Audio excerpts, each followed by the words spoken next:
You are looking at Julian's pronunciation guide, where we look at how to pronounce better some of the most mispronounced words in the world, like this other curious word. But how do you say what you're looking for today?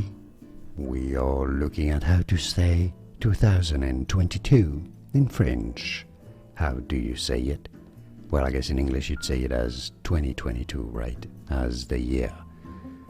In French it is said as 2000, deux, which is two, mille, 1000, 2000, 22 is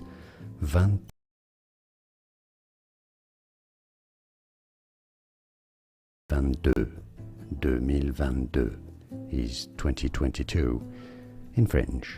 More videos for you here to learn more interesting pronunciations and learn more French. Thanks for watching. Here are more videos on how to pronounce more confusing words and names too many mispronounced. Like this video if you found it useful. I appreciate your support. I'll see you soon and thanks for watching.